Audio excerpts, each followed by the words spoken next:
नमस्कार। आप देख रहे हैं बिस्तक की खास पेशकश। शेयर बाजार रिकॉर्ड स्तरों पर पहुंच गया, लेकिन अब बाजार के पास दो बड़े ट्रिगर हैं, एक है बजट और दूसरा है तिमाही नतीजे। तो बाजार पे यहां से और क्या चाल बन सकती है, और अगर म्यूचुअल फंड्स के जरिए पैसा बनाना हो तो क्या ये सही मौका है बाजार पे, भारतीय बाजारों में इस समय एक्सपोजर लेने का।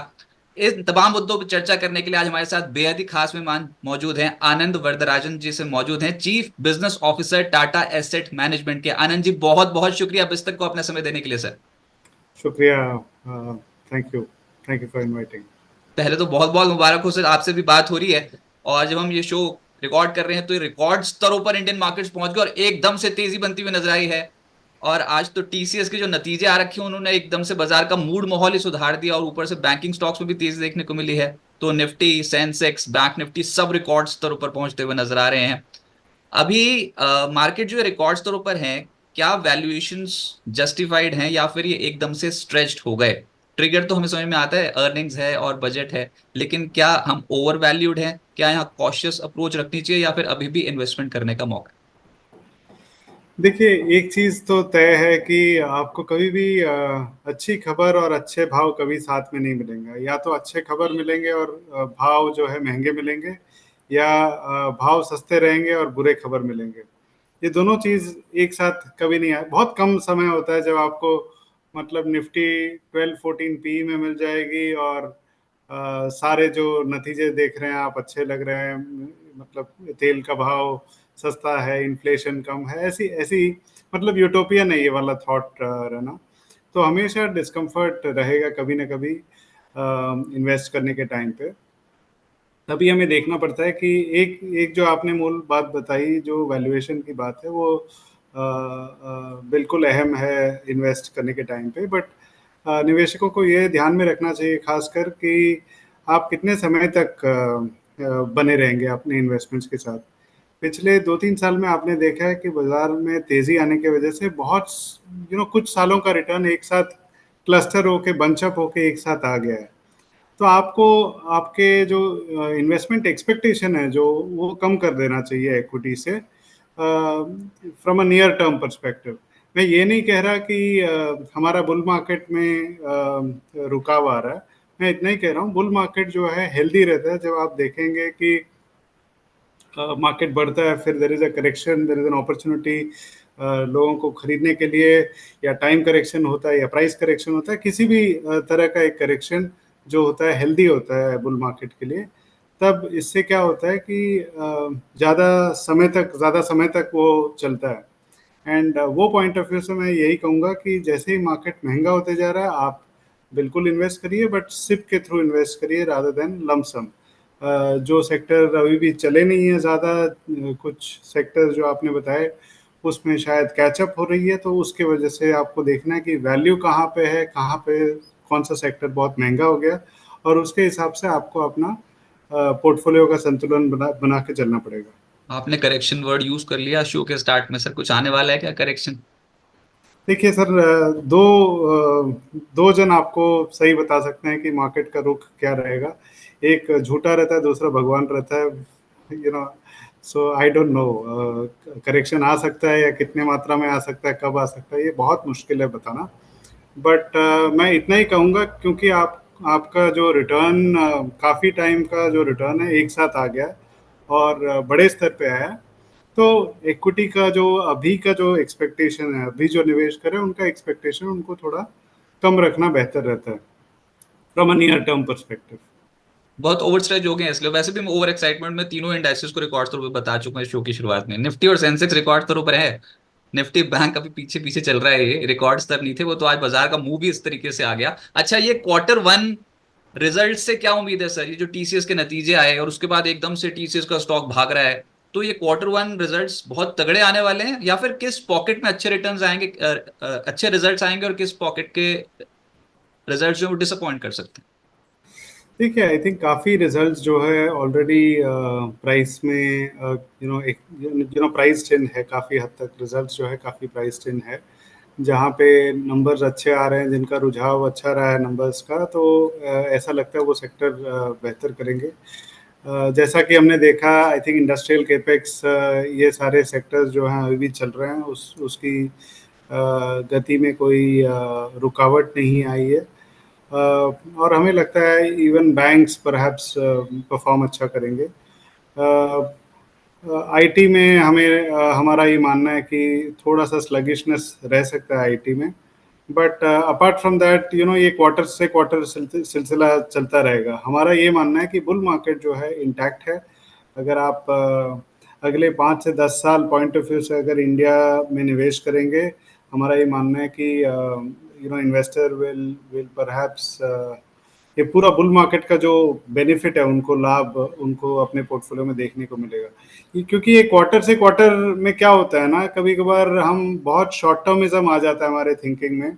हमें ये पकड़ के चलना है कि आप वैल्यू आपको मार्केट में कहाँ दिख रहा है, आप कितने समय के लिए इन्वेस्ट कर रहे हैं, आप अगले 5 से 10 साल में नेट बायर होने वाले हैं कि आप अगले 5 से 10 साल में नेट सेलर होने वाले हैं। मतलब आपको पैसे की अपने पोर्टफोलियो से पैसे की ज़रूरत पड़ने वाली है कि आपको अपना पोर्टफोलियो और बढ़ाना है अगले 10 साल में। तो फिर अगर बढ़ाने वाला अगर आंसर है आपको, अगर आप आपका पोर्टफोलियो ऐड करते हुए देखते हैं, तो फिर हर करेक्शन आपके लिए मौका हो जाता है। फिर बुल मार्केट आपके लिए प्रॉब्लम रहता है, करेक्शन आपके लिए मौका हो जाता है। अगर आप रिटायरमेंट के कगार पे हैं और आपको अगर पैसों की आवश्यकता है या पोर्टफोलियो से आप अगर विड्रॉ करने वाले हैं, तो आपके लिए बुल मार्केट लाभदायी है। जबकि क्योंकि आपको महंगा बेचने को मिलेगा एंड आपको अपना पोर्टफोलियो कम करना है। तो आपको ये क्वेश्चन हमेशा अपने पास करना चाहिए कि मैं नेट बायर हूं अगले 10 साल के लिए कि नेट सेलर, कि जितना भी खरीदी बेची करने के बाद भी मैं नेट बायर हूं। तो हर करेक्शन मेरे लिए एक मौका होता है मार्केट में एंटर करने के लिए, ताकि मेरा एवरेजिंग अच्छा रहे, मेरा स्टॉक प्राइसेस कम भाव में मिले। ये इंपॉर्टेंट रहता है। नेट सेलर के लिए उसको भाव महंगे चाहिए, they will like a bull market. पर सर एक प्रॉब्लम यहाँ पर ये है, देखिए हम ये तो समझ में आ रहा है कि भारतीय शेयर बाजार में घरेलू संस्थागत निवेशों की बहुत बढ़ चढ़ के खरीदारी हो रही है। और ये जो आप रेगुलर इन्वेस्टिंग की बात करो ना, इसमें आम आदमी के पास तो लिमिटेड सोर्स ऑफ इनकम है, लेकिन यस। जो म्यूचुअल फंड इंडस्ट्री है वहां पर एसआईपी बुक हर महीने के अब 21,000 करोड़ के पार है। तो हर महीने 21,000 करोड़ रुपए आपके पास आ रहा है, तो आप तो कोई भी डिप में खरीदारी कर लोगे। निवेशकों को लगता है डर कि भैया अगर गिरावट आ गई तो कितना उड़ जाएगा पैसा, क्योंकि अभी तक हमने देखा मिड कैप और स्मॉल कैप स्टॉक में बहुत ही जोरदार खरीदारी हुई है। म्यूचुअल फंड में मिड कैप और स्मॉल कैप बहुत ही अच्छे रिटर्न देके गए हैं। तो क्या ये ऐसा ही ट्रेंड बरकरार रहेगा? क्या आपको लगता है कि इस साल भी ये small cap mid cap stocks जो जैकपॉट लगा हुआ है लोगों का, क्या वैसे ही लगेंगे? और क्या म्यूचुअल फंड इंडस्ट्री भी ये एक्सपेक्ट कर रही है कि mid cap small cap fund में अच्छे रिटर्न आएंगे इस साल? ठीक है, हमारा हाउस व्यू ये रहा है कि मिड एंड स्मॉल में काफ़ी तेज़ी आ चुकी है अभी तक। और धीरे धीरे क्लाइंट को अपना पोर्टफोलियो लार्ज कैप्स की तरफ ओरिएंट करना चाहिए। लार्ज कैप की तरफ जाने में दो चीज़ें, एक थोड़ी सेफ्टी हो जाती है और दूसरी अपॉर्चुनिटी बेटर हो जाती है। तो लार्ज कैप्स में उन्हें निवेश करना चाहिए इंक्रीमेंटली।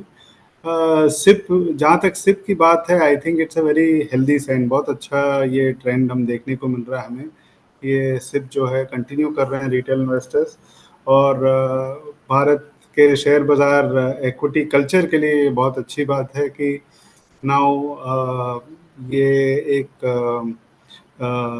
अच्छा सा साधन हो गया, एक एक व्हीकल हो गया उनको इन्वेस्ट करने के लिए। अगर मैं आपको 10 साल पहले लेके जाऊं, म्यूचुअल फंड इंडस्ट्री जो है करीब 10 लाख करोड़ होता था टोटल एयूएम। अभी अभी जो जून के जो नंबर्स आए हैं पिछले 2 दिन में, जून में म्यूचुअल फंड इंडस्ट्री का एयूएम हो गया अभी बढ़ के 61 लाख करोड़। मतलब 600%, 6 टाइम्स ग्रोथ हो गया 10 साल में म्यूचुअल फंड एयूएम का। अगर आप 6 महीने पहले का नंबर देखेंगे, आंकड़ा था तब 51 लाख करोड़ था, 51 लाख करोड़। सो 6 महीने मतलब दिसंबर से लेके जून तक हमने 10 लाख करोड़ ऐड किया एयूएम में।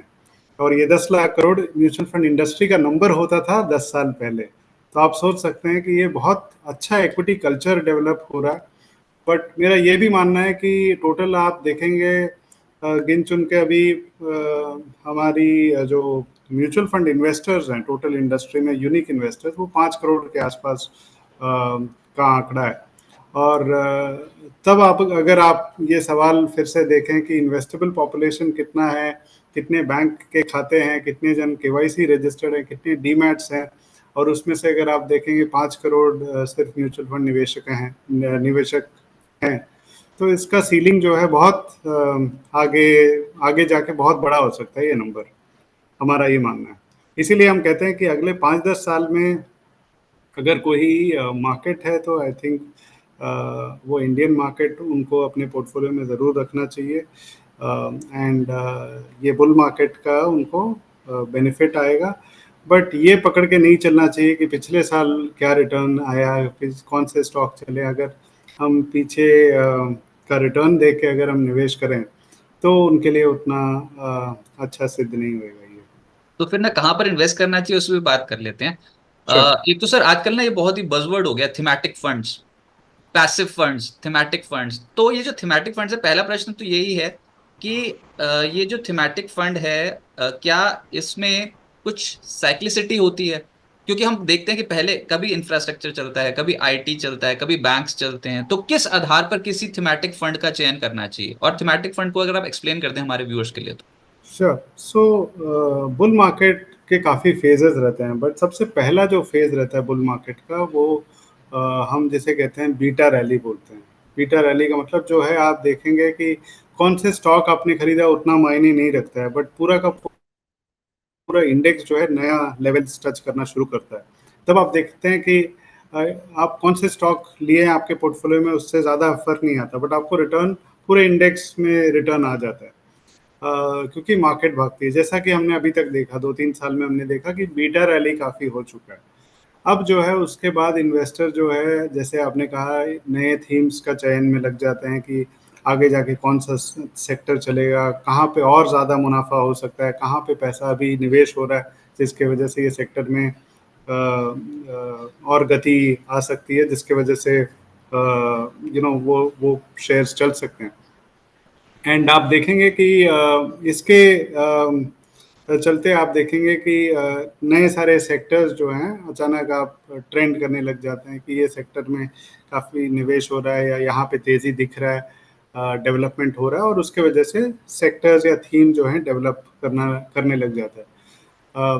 जो लास्ट फेज होता है जब ये थीम एकदम पॉपुलर हो जाता है और सबको लगता है यही एक थीम है, फिर उसके अंदर वो कुछ कुछ विनिंग स्टॉक्स आपको दिखने लग जाते हैं। जैसा कि आप यूएस में देखते हैं, यूएस का बुल मार्केट अगर आप देखेंगे तो वही पहले फैंग था, उसके बाद मैग्निफिसेंट सेवन था, अब जाके और कम स्टॉक्स हो गए हैं, काउंट ऑफ स्टॉक्स और कम हो चुके हैं। तो ये एकदम पीक लगता है बुल मार्केट का कि मतलब सबको पता है उधर का विनिंग सेक्टर कौन सा है, सबको पता है विनिंग स्टॉक कौन सा है। हमारे इधर आप देखेंगे कि अभी हम वो सेकेंड फेज में ही हैं जहाँ पे सेक्टर्स का चयन चल रहा है और सेक्टर्स रोटेट हो रहे हैं।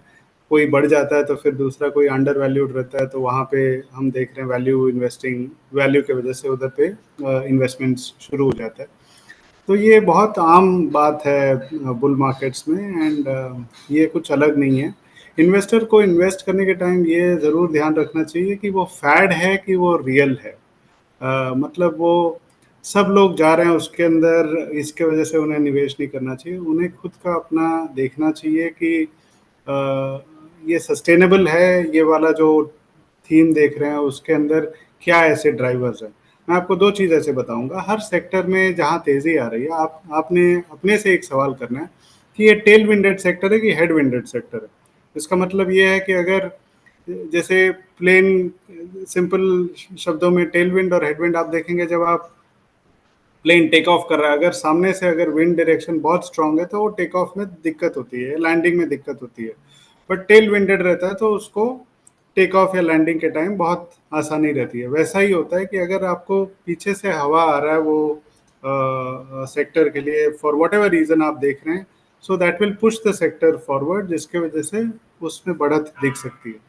तो चयन करने के टाइम आपको खास ये ध्यान देना चाहिए कि वो टेलविंड है कि नहीं, कितना स्ट्रांग है, कितना सस्टेनेबल है, एंड वो सेक्टर वो टेलविंड में कितना अच्छा से चल पाता है। पर ये है तो थीमेटिक फंड एक तरीके का यस। पैसिव फंड ही होता है, क्योंकि इसमें एक इंडेक्स की कंस्ट्रक्शन हो जाती है। फिर इंडेक्स को रेप्लिकेट करता है क्या थीमेटिक फंड, या फिर फंड मैनेजर के पास थीमेटिक विकल्प होता है? में थीमेटिक में एक्टिव भी हो सकता है, पैसिव भी हो सकता है। सो एक्टिव फंड्स में उन्होंने अगर किसी ने थीम लेके अगर कोई एक्टिव फंड्स लॉन्च किया तो वो भी कर सकते हैं। और थीमेटिक में जैसा कि हमने किया, हमने काफ़ी सारे थीमेटिक पैसिव किए हैं जहाँ हमें लगता है कि वो सेक्टर को बेनिफिट हो सकता है अगर निवेशक एक 5, 7, 10 साल का व्यू लेके आते हैं, तो ये उनके लिए लाभदायक सिद्ध हो सकता है। अच्छा, फिर आपने भी सर अभी हाल फिलहाल में टाटा एसेट मैनेजमेंट ने एक फंड लॉन्च किया है, वो है और वो देश का पहला टूरिज्म इंडेक्स फंड है। इसके दैट्स बारे राइट। में जरा बता दें, ये किस इंडेक्स को ट्रैक करता है, इसकी किस तरीके से कॉम्पोजिशन होगी, निवेशक इसमें पैसा कैसे डाल सकते हैं, और बड़ा इंटरेस्टिंग फंड है सर, टूरिज्म सेक्टर को जो ट्रैक कर रहा है। इसका ऑब्जेक्टिव क्या है फंड का? तो ये फंड जो है निफ्टी टूरिज्म इंडेक्स को ट्रैक करता है। तो ये फंड का नाम है Tata Nifty tourism index fund. ये जैसा कि आपने एकदम सही कहा कि ये इंडिया का सबसे पहला टूरिज्म इंडेक्स फंड है। हमारा ये मानना है कि टूरिज्म सेक्टर में जो है काफ़ी तेज़ी देखने को मिल रहा है। और जैसा कि मैंने आपको पहले बताया, वो टेलविंड्स जो है बहुत इंपॉर्टेंट है। टेलविंड्स क्या क्या रहा है, आप पिछले 10 साल में देखेंगे एयरपोर्ट जो है 74 एयरपोर्ट्स, 74 एयरपोर्ट्स होते थे, आज जाके वो नंबर 148 हो गया। 10 साल के अंदर डबल हो गया एयरपोर्ट कैपेसिटी। अगर आप होटल ऑक्यूपेंसी रेट्स देखेंगे तो 65% जो कहा जाता है ऑक्यूपेंसी बहुत अच्छा नंबर होता है, आज के तारीख में वो इंडस्ट्री लेवल पे 70% के आसपास टच हो गया, which is multi year high from an occupancy perspective. Airports में देख रहे हैं आप, भीड़ एकदम रहती है। इंफ्रास्ट्रक्चर डेवलपमेंट की वजह से एक जगह से दूसरे जगह गाड़ी से ट्रैवल करके जाना आज के तारीख में संभव है, जिसके वजह से आप देख रहे हैं कि छोटे शॉर्ट ट्रिप्स, शॉर्ट ट्रैवल्स भी काफ़ी बढ़ गए हैं। वीकेंड गेटअवेज, स्टेकेशंस, वर्केशंस, ये सारी चीज़ें काफ़ी बढ़ गई हैं। और ये सब का भी बेनिफिट क्लियरली दिख रहा है टूरिज्म में। प्लस गवर्नमेंट का जो सपोर्ट रहा है in terms of making tourism better, उड़ान स्कीम जो उन्होंने निकाला था कि Tier 3 and 4 सिटीज़ को हमें एयरपोर्ट कनेक्टिविटी देना है, जिसकी वजह से हमने देखा ये एयरपोर्ट बढ़ने में काफ़ी हमने गति देखी है और नए नए शहरों में एयरपोर्ट्स आ गए। उन्होंने एक प्रसाद स्कीम बोल के एक लॉन्च किया था, जो पिलग्रिमेज स्पेसिफिक टूरिज्म के लिए उन्होंने बनाया था, जहाँ पे पिलग्रिमेज पे ज़्यादा खासकर फोकस रहेगा। और आप देख रहे हैं हाल फिलहाल में पिलग्रिमेज में कितना ज़्यादा फोकस आ गया। कनेक्टिविटी बेटर है, स्टे बेटर है, कंफर्टेबल है, सेफ है, ईजी है। आज की तारीख में बुकिंग करके जाना कितना आसान हो गया। पहले आपको ध्यान रहेगा, बुकिंग करने में ही मतलब बहुत असुविधा होती थी। ऐसे ऐप्स आ गए हैं, बहुत सारे लिस्टेड ऐप्स हैं आज के तारीख में जो जिसका आप बेनिफिट उठा सकते हैं। सो ये सारे फैक्टर्स जो हैं आप देखेंगे।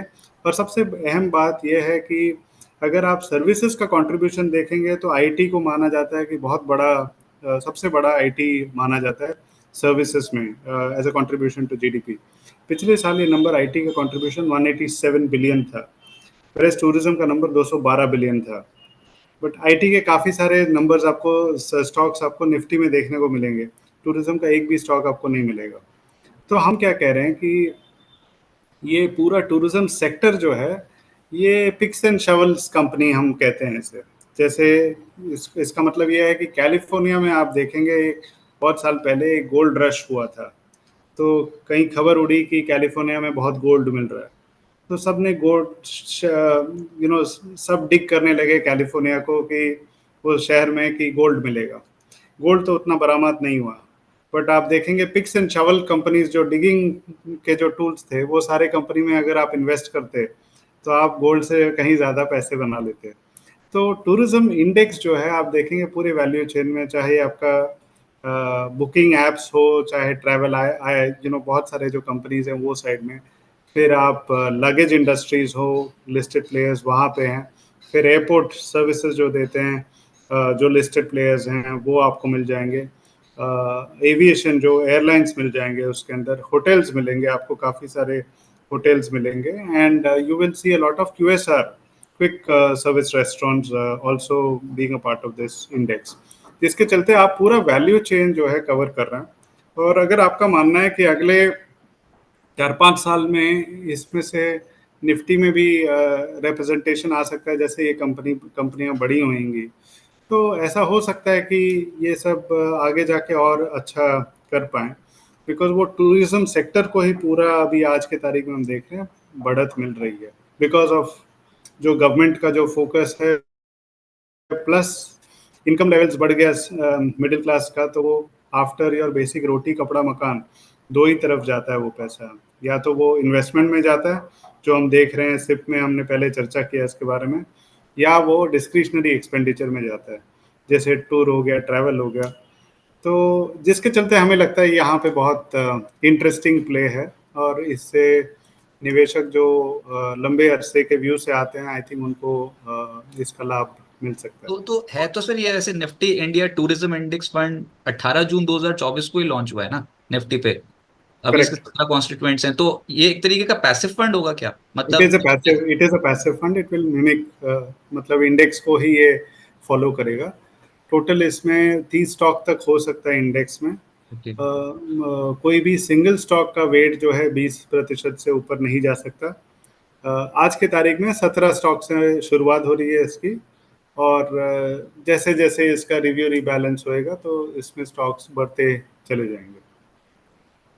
राइट सर, तो ये देखते हैं कि जो टूरिज्म सेक्टर, वैसे मैं आज मैंने वैसे आप पर्सनली बताऊं तो पहली बार देखा है कि हाँ, टूरिज्म सेक्टर का भी एक इंडेक्स है निफ्टी पे। और इनफैक्ट मैं स्टॉक्स देख रहा हूँ, हम चर्चा तो बहुत करते हैं लेकिन कभी उसको बहुत क्लोजली ट्रैक नहीं किया।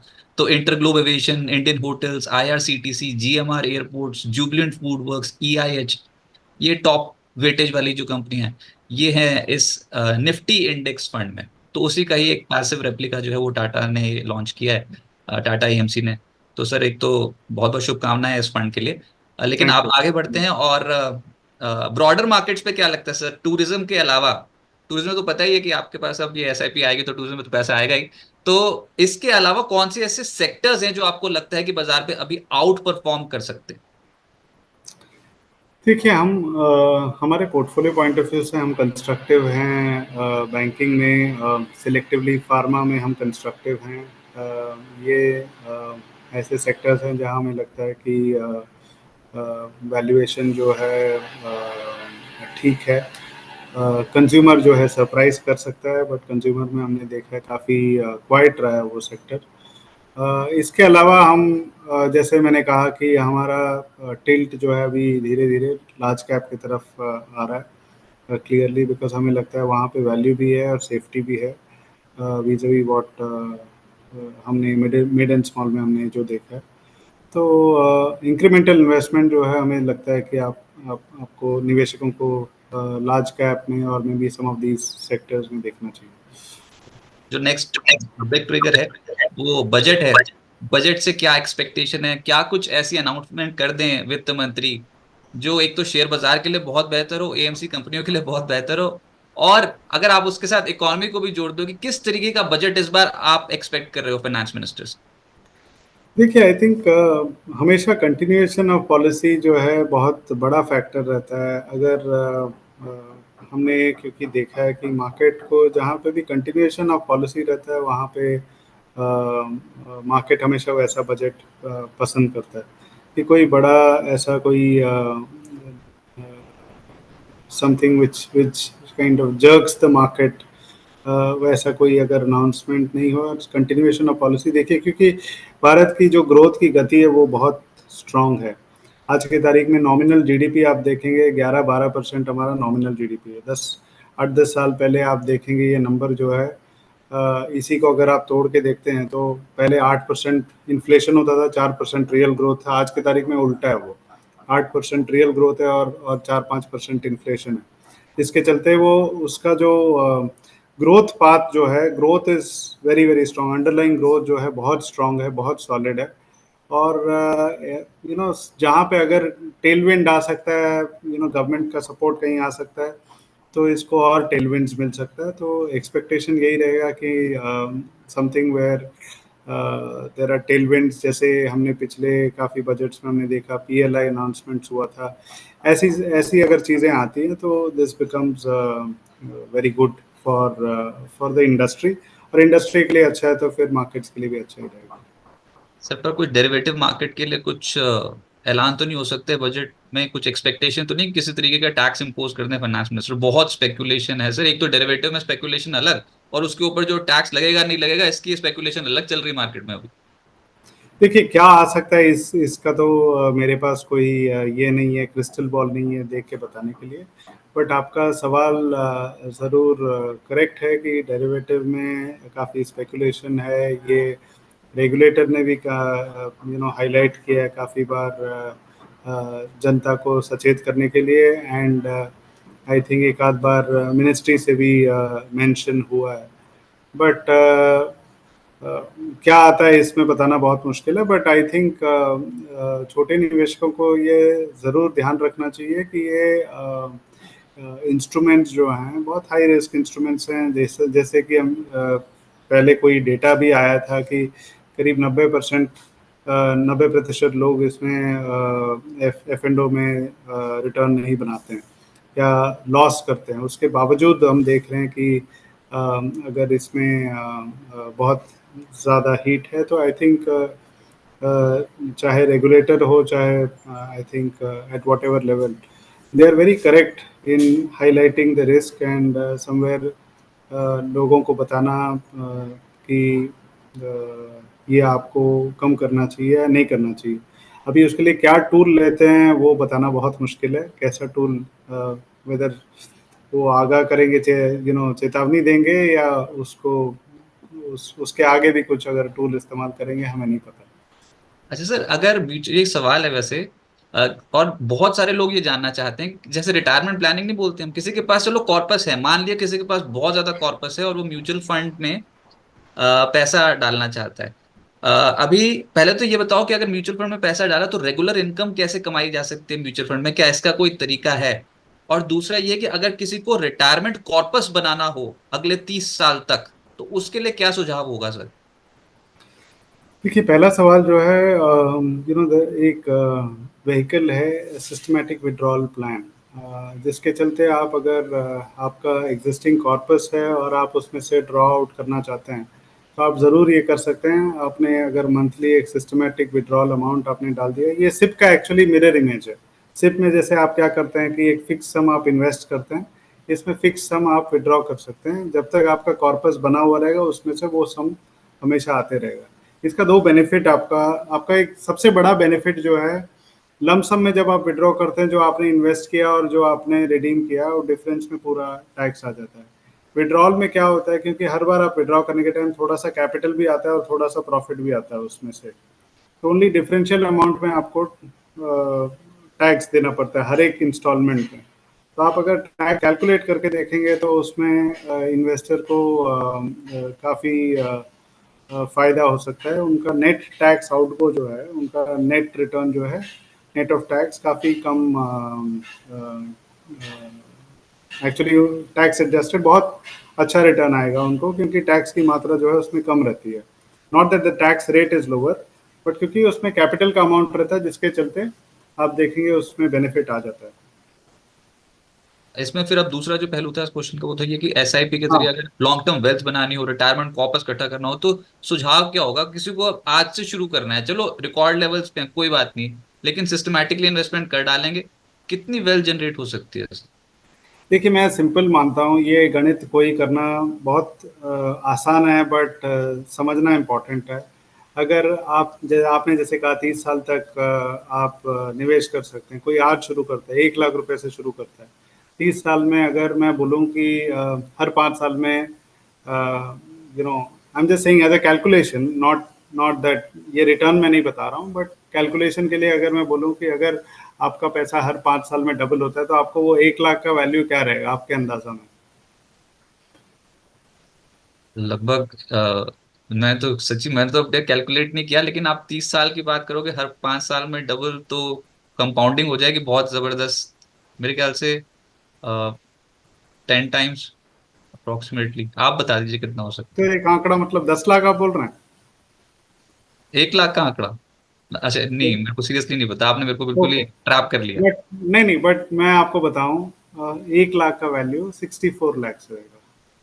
1 लाख रुपए आज डालो, उसके बाद फिर अ, अगर आपका पैसा, I am saying forget S I Ps and mutual fund for a minute, अगर ये 5 साल हर 5 साल डबल होता है तो 30 में कितने 5 साल है? 6 5 साल है। हाँ, तो first will be 2, 4, 8, 16, 32, 64।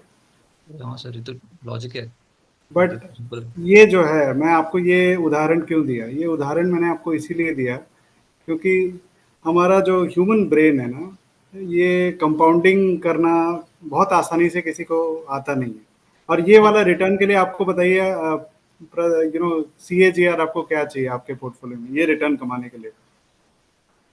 You need only 20%। 15%। अच्छा, पंद्रह 15%। परसेंट रिटर्न चाहिए, आई वोंट से ओनली। तो बड़ा आंकड़ा देख के डर लगता है वैसे, पर हो पंद्रह सकता है, it's percent possible. 15% CAGR 1 lakh का, अगर आप कुछ नहीं करेंगे उसको, एंड 1 लाख का आंकड़ा आप देखिए क्या कितना बड़ा हो सकता है। अब आते हैं मुद्दे की बात में कि हम इसको कैसे करें। सबसे इम्पोर्टेंट इसमें जो होता है कि डिसिप्लिन होता है और पेशेंस होता है। हम सब वॉरेन बफेट के बारे में सुने रहेंगे, पढ़े रहेंगे, उनका इन्वेस्टिंग स्टाइल, फिलॉसफी सब अच्छे तरह से पब्लिश्ड है सब जगह पे, कैसे स्टॉक्स लेते हैं, कैसे चुनते हैं, सब कुछ पता है।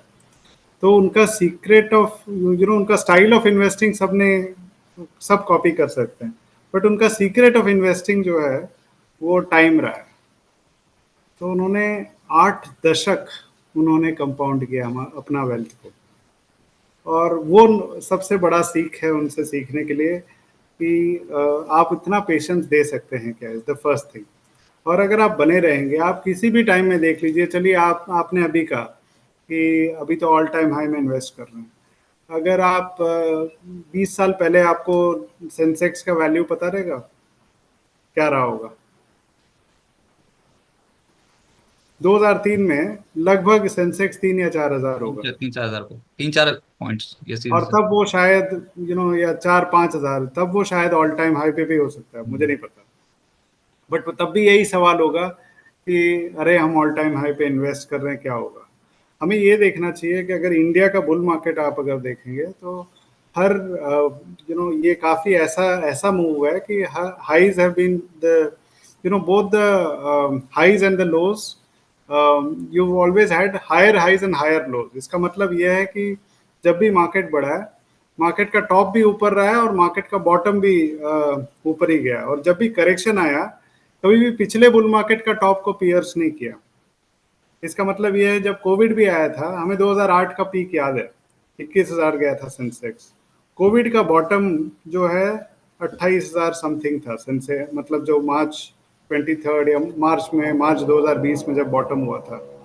तो मेरा यही कहना है कि आप जब देखेंगे peak of the bull market से जब करेक्शन भी हमने देखा है, तो पिछले बुल मार्केट का टॉप जो है कभी पियर्स हुआ नहीं अभी तक। मेरा ये नहीं कहना है कि ऐसा नहीं हो सकता, बट मैं इतना ही कह रहा हूँ कि अगर आप लंबे अरसे तक बने रहेंगे तो ये मैजिक आप देख सकते हैं अपने पोर्टफोलियो में। प्रॉब्लम ये है कि हमें इतना नेचुरली ये चीज़ आता नहीं है, all of us as investors. ये कंपाउंडिंग सीखना और कंपाउंडिंग का पावर सीखना जो है बहुत इम्पॉर्टेंट है, खासकर जो यंग इन्वेस्टर्स हैं, जिनके पास टाइम है कि वो पैसे को लगा के लंबे अरसे तक छोड़ दें। उनको खासकर इस पे ध्यान देना चाहिए कि वो बहुत बड़ा एडवांटेज है। यही 5 साल बाद आप अगर करें तो आप वो 30 साल में से 5 माइनस कर दीजिए, 64 का 32 हो जाता है वो।